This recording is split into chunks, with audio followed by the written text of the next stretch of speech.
Alright, okay. So, Assalamualaikum semua. Selamat datang ke dalam rancangan macam TV kan. Selamat datang ke dalam Curtain Call.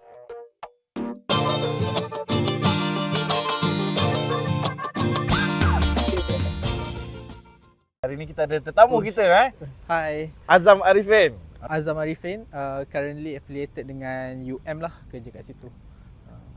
Okay, so Azam ni basically dia background dia daripada apa Azam? Background aku takut kena ludah lah. Tak apa. Background science lah. Okay, Azam background science tapi dia terlibat dengan seni since waktu dia student Capital. So waktu tu kita kenal kan? Start daripada okay, study UM. so tapi Azam ni bagi saya seorang penonton yang berdisiplin lah. Sebab kat mana ada show teater dekat situ mesti ada muka dia. Ya ke? Astagfirullahalazim. Adakah Malaysia akan di-ban lepas ni? Tak. Tak, penonton macam ni yang kita nak. Okay, walaupun dia bukan background seni tapi dia appreciate seni tu tinggi. Faham tak? Okay. So apatah lagi kalau untuk student-student yang ada background seni, of course lah korang kena support menonton kita kan. Tadi kita tengok show Bulan Emas di Jendela Kakek kan. Alright. Pementasan student final year project untuk Aswara. So basically sinopsis Azam. Sinopsis So this is the first time I tengok teater tu. I tak pernah tengok di skrip dipentaskan kat mana-mana. So memang tadilah first time experience teater tu. So teater tu about tiga adik-beradik dengan kakeknya. Kakeknya ni ada harta yang dia gather daripada zaman Kaya kan? Kaya lah, yang kaya. Ada tanah, ada peti emas, peti besi, semua perhiasan. So mereka semua berpakat untuk mendapatkan harta tu lah, masing-masing ada motif masing-masing. So mereka plan, actually yang two of them plan untuk bunuh. The youngest one, Abdullah, the youngest one, try untuk convince yang abang-abang diorang ni untuk jangan bunuh lah kakek tu. So walaupun dia pun nak juga harta kakeknya untuk ada personal benefit dia lah. So macam tu lah. So ni boleh beritahu spoiler lah. Spoiler in case kalau tiba-tiba ada orang nak tengok teater ni lagi. Sebab rasanya dia dua pementasan je. So spoiler, kakeknya meninggal lah, dibunuh. Cuma yang mereka tak tahu ialah kakeknya tu nak try bunuh diorang dulu, racun diorang dulu dengan susu. Either that atau kakek dia tak tahu yang susu tu beracun ke apa, dia orang cuba nak hidangkan lah sebab kakek dia bawa susu kan kat diorang.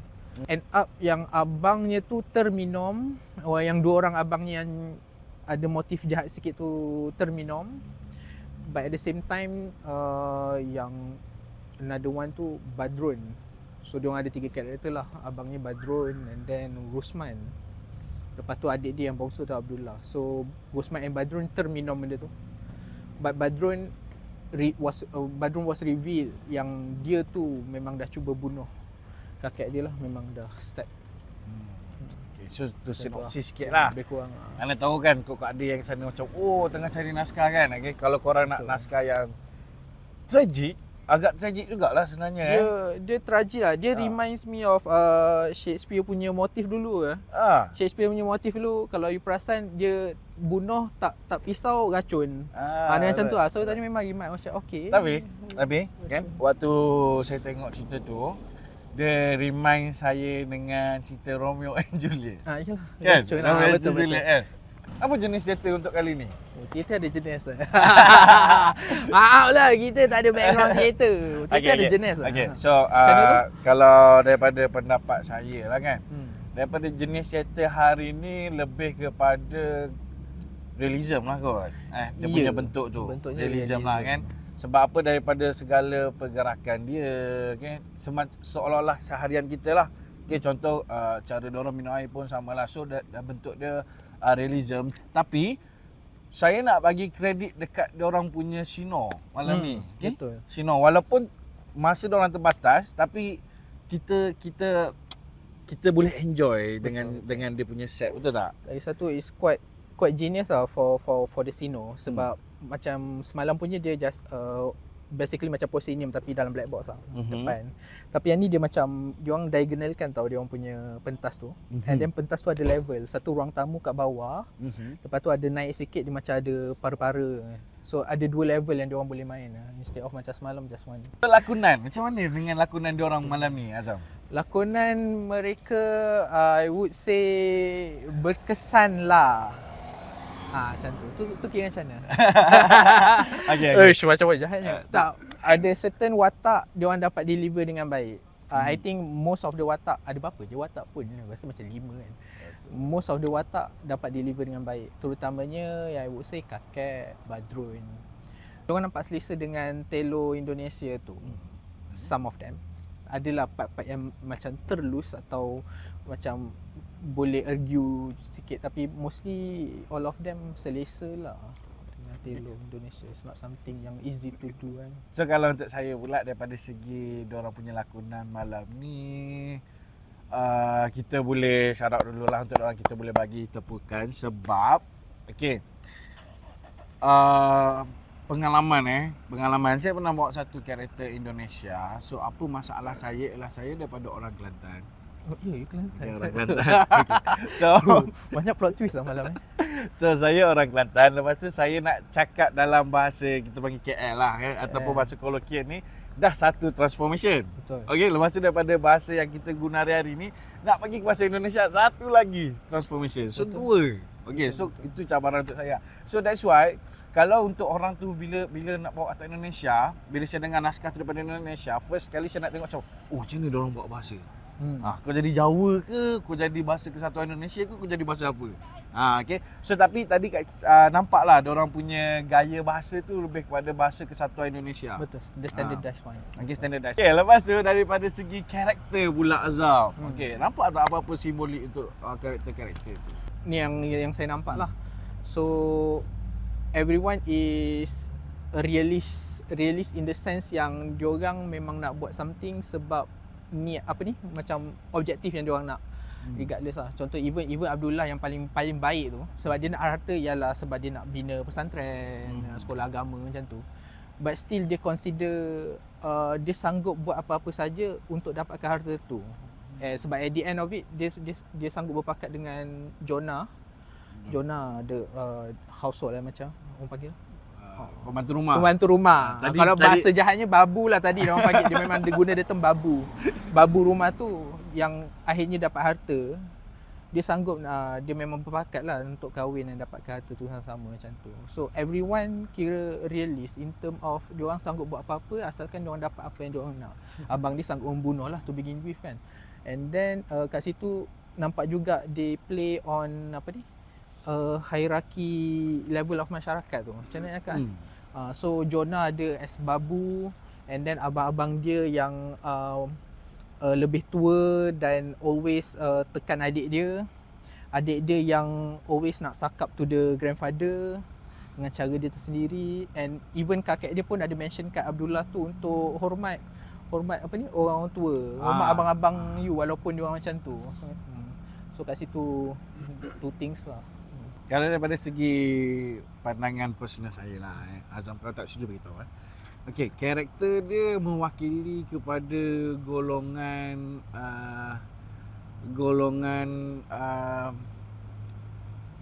yang lead dalam sesebuah masyarakat tau. Okey, sebagai contoh, golongan yang famous lah kita kata kan. Okey, sebagai contoh, untuk watak Abdullah tu, dia lebih kepada golongan dakwah. Faham tak? Okey, golongan dakwah. Ustaz-ustaz, okey, ulama-ulama yang kita ada. So dia lebih wakili kepada itulah, tapi dalam version korap. Okey, kita nampak tadi dalam version korap, which is dia tak portray benda tu korap, tapi niat dia tu nampaklah kat situ.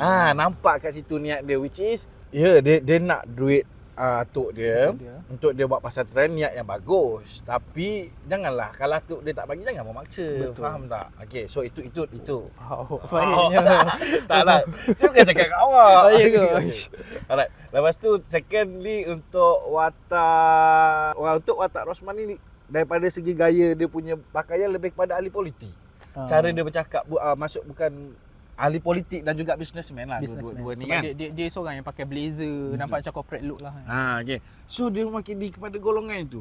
Okey. Sebab tu dalam dialog kakek pun, kenapa kau dapat duit ni, kau nak buat apa? Kau nak buat villa, nak buat hotel. Faham tak? Daripada segi dia mewakili kepada golongan-golongan yang seperti itu. Sebab golongan seperti itu kita lebih merujuk kepada kapitalis. Setuju tak? Boleh, Kita boleh. lebih kepada kapitalis which is dia menekan orang lain untuk dapatkan dia punya benefit lah. Benefit. Okay, so itu daripada segi karakter. And then, untuk abang sulung dia tu, perasan tak dengan watak Badrul ni, dia cakap tak nak.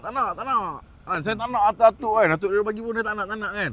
Okay. Tapi dalam masa sama, siapa yang memulakan idea tu? Dia lah. Dia lah. So maksudnya, Dia siapa sebenarnya? dia mewakili golongan yang ada dekat kita punya sekitar ni, golongan kriminal lah. Kriminal. dia Dia maksudnya memang dipanggil perampok pun. perampok kan, and then datuk dia sendiri panggil cucu paling nakal, cucu paling jahat kan. So which is golongan kriminal ni bila dekat depan kita dia tak mau. Mana ada pencuri-curi depan kita. Betul lah. Kan. Bila merompak pun orang tutup muka.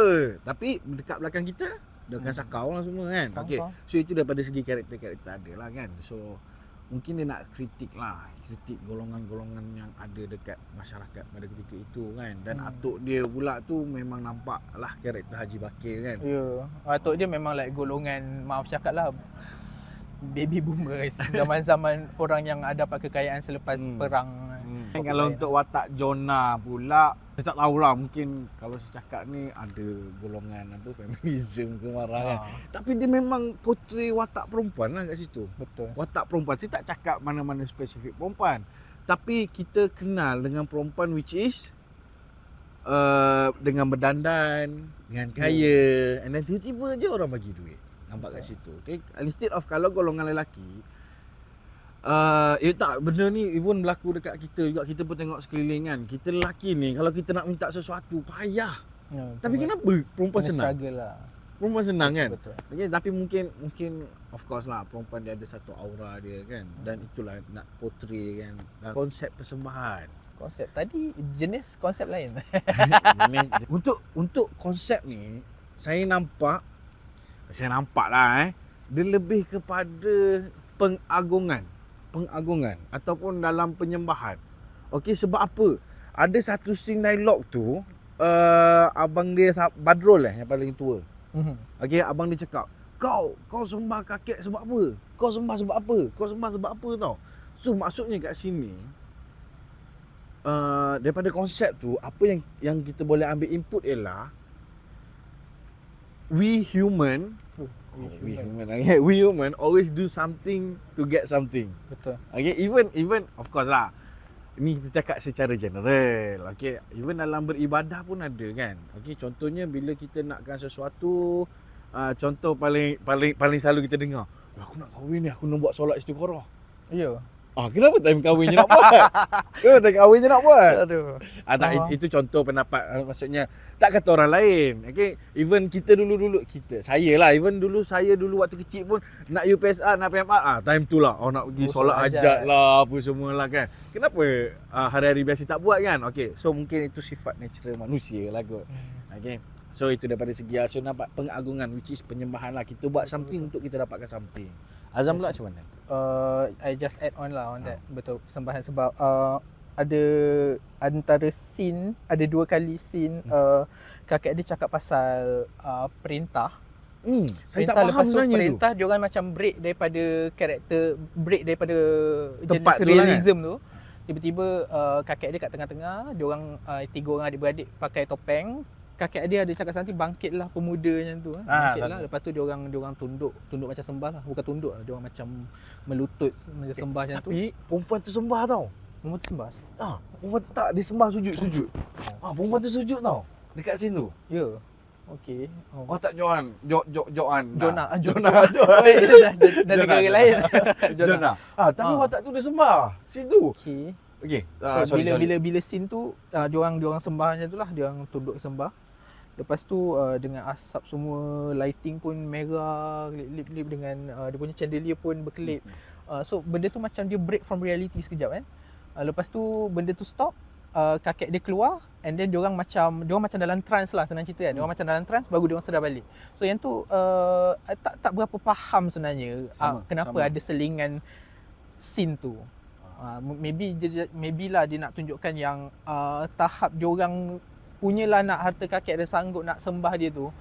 Apa yang diminta buat dia orang buat je, walaupun benda tu nampak macam entah apa-apa. You know, kalau macam kau tiba-tiba berbual dengan parents kau, tiba-tiba parents kau cakap, okay, semua ambil topeng ni, duduk keliling, macam you know, benda-benda ritual, you akan macam teragak-agak. But kalau you nak duit dia kan, maybe you akan buat je lah, dia akan mati pun at the end of the day.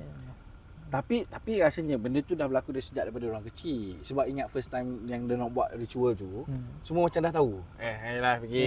Semua macam dah tahu kan. Cuma sama macam Azam, saya pun tak faham.